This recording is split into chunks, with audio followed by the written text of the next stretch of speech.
Hola amigos, welcome back to my channel. I recently came back from T&T.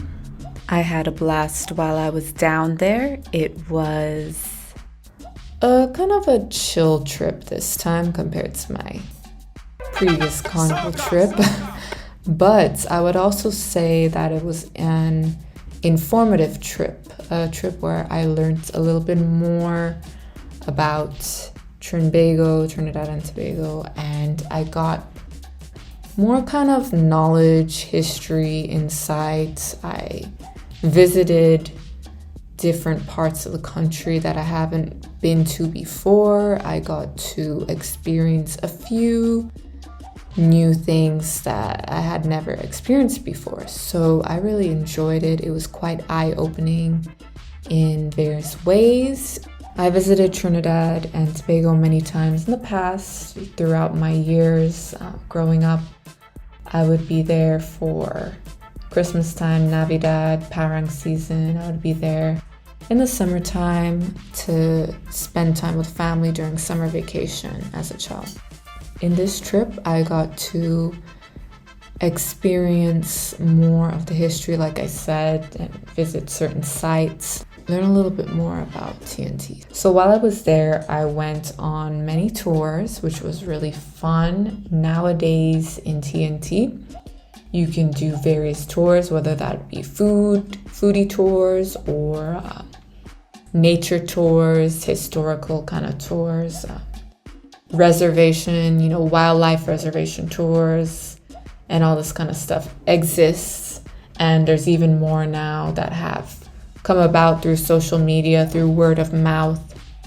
So that's really nice because I think in the past they didn't really have so many tours, in my opinion. But now with social media in this day and age, I think people have been creating more tours and more groups, going out into treks and sightseeing more and all this kind of stuff. So this is a little taste of T&T during Carnival off season. Every time I go back, there's something different, something unique to experience. Now, I know some of y'all like to party. And I myself like a good party. I like to have a good time. I like to drink some of them West Indian cooler drinks.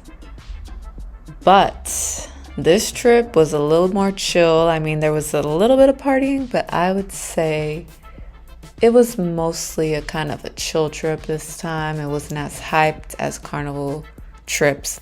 And hey, if I had the stamina to do a fete every single night, multiple nights in a row, I certainly would do it. But other times it's like there's other things you can miss out on. There's other kind of sights and interesting things that you miss out on if you just dedicate the entire trip to just party.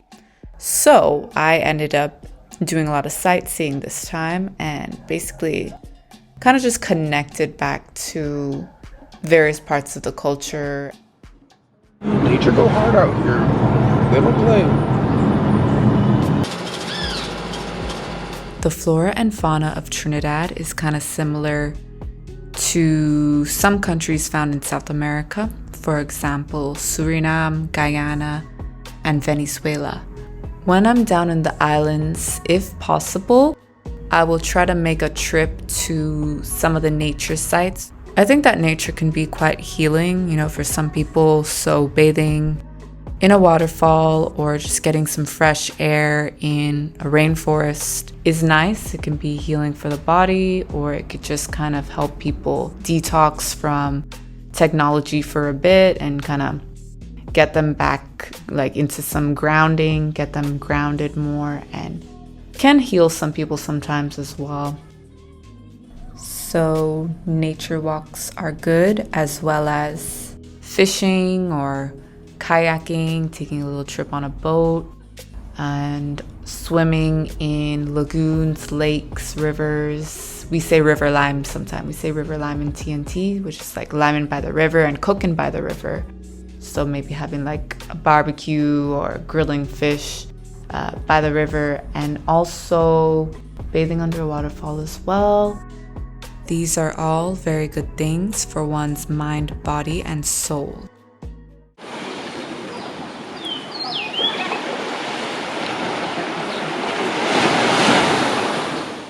So it was my auntie's 60th birthday, and we threw a wonderful birthday bash, and lots of family flew in to T&T just for that party, including myself, and we had a lot of family friends and neighbors come out. They also helped us set up all the decorations at the parish hall. We did quite a bit of decorating and organizing and planning beforehand, and I'm grateful that we had lots of help from the neighbors, from family friends down the street and all this. So yes, the theme for my auntie's birthday was black and gold with Spanish tapas, Spanish kind of cuisine and food. So we had the paella, the black beans, we had sangria, we had kind of Latin music. So that was the theme, black and gold and Spanish kind of food and music.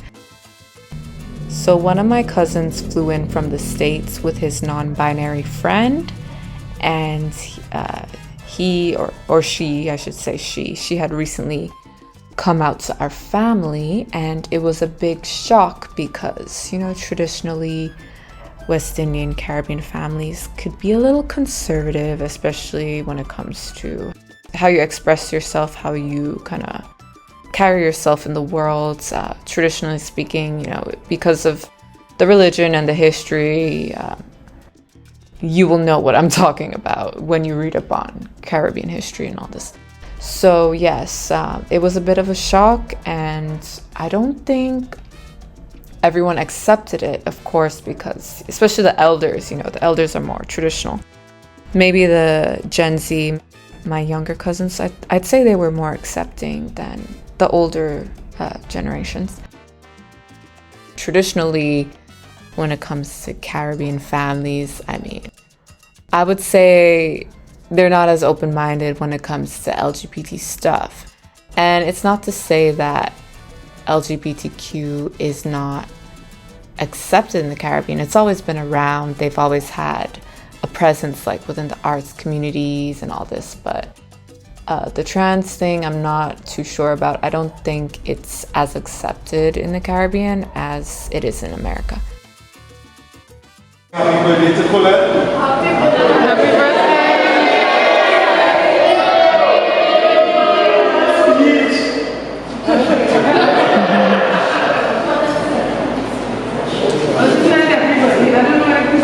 You can hear me? Okay, I really want to thank my family and friends for celebrating my 60th birthday. I didn't think I was going to make it. It's like, you know, when we were young, you're good, they were good, you know. And it's now 10 years after, you know. So I want to thank everybody for coming to celebrate with me, especially my family, my sister, and her daughter, and my son, and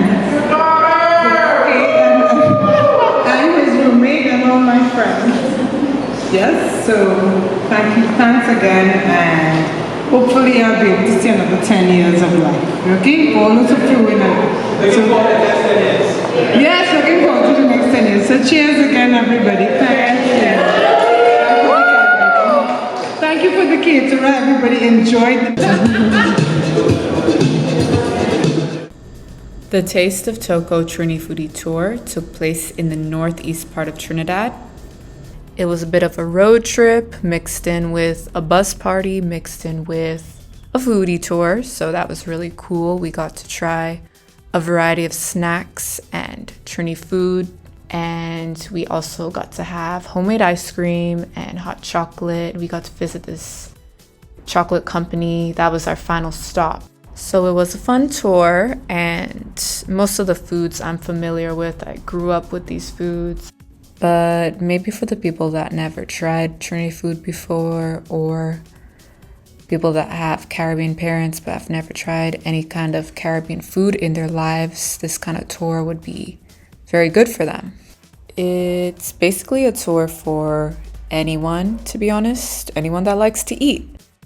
Now, I had a little conversation with the tour guides and they let me know that every trip, every tour they do could be different when it comes to the food. But while I was on the tour, I got to have things like pineapple chow. I got to have some Trini desserts and snacks such as puffs, cassava pone, sponge cake, and then we also had a nice lunch on the beach. So now we're having lunch. This type of lunch for me, I would consider Trini Creole food. So they had things like macaroni pie, callaloo, brown stew chicken or stew fish, and vegetable rice, Spanish rice, or pilau. There were some roadside vendors along the path, along our journey. They had snow cone, they had nice tropical fruits. We ended up getting some coconut oil and a breadfruit and soursop. They also had the dried brown coconuts for sale. I know that with this type of coconut, one can make coconut cream, a nice fresh coconut cream from scratch. A lot of Caribbean nations cook with coconut cream. I know for a fact that Belize, the country Belize, the Creole and the Garifuna people cook with coconut cream a lot. And there's other countries as well. So also on the tour, they had a lot of the diaspora or the Trinis who live abroad, like in New York and England, London, the UK. So it was interesting, you know, so I wasn't the only kind of outsider, as one would say. But also, these days, tours are very popular in Trinbago, and the locals go on tours, not just the diaspora, not just the Trinis living abroad. So yes, it was interesting, you know, meeting people that live in England, live in Canada and the US. That was really interesting as well. And yeah, so it was fun. Of course, on any kind of T&T road trip, there was lots of music playing, and I can't include the sound because I'll probably get a copyright with YouTube, but lots of like amazing songs playing, the classics and old school tunes, calypso, soca, dancehall, reggae, all the nice classic tunes, as well as the new ones. So that was fun. We kind of had a little party on the bus.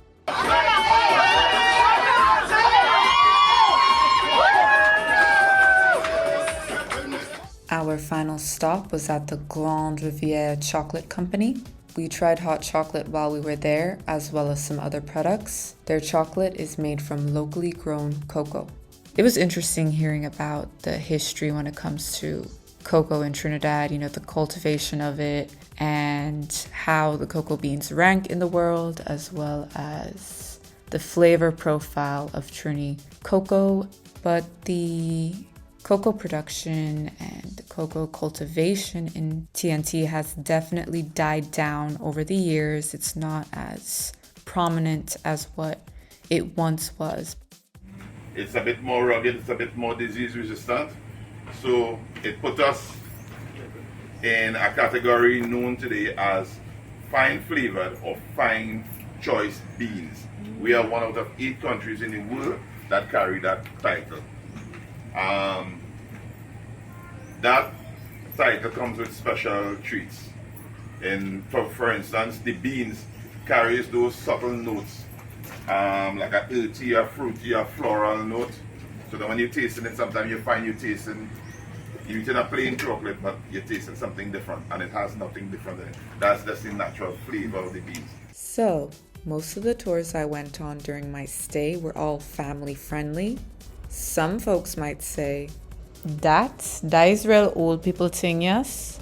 But it was no big deal for me. I mean, I'm a foodie, self-proclaimed foodie. You'll see all the cooking videos on my channel. I love to eat and I love to sightsee. I guess I'm kind of in my T&T era right now, you know what I'm saying? My T&T era. But I don't go to church, unfortunately, so I don't know if I can live up to the T&T expectations. It's not very T&T-like to not go to church and not say your prayers. But don't worry, I have T&T-like qualities in other areas of my life, so Perhaps I do make the cut for T&T. Perhaps I do kind of adhere to the T&T standards. I think I low-key take the T&T label as a compliment. I'm like, yeah, I'm that bitch. Scorpion pepper, yes, the famous scorpion pepper. No one in this household is going to try it.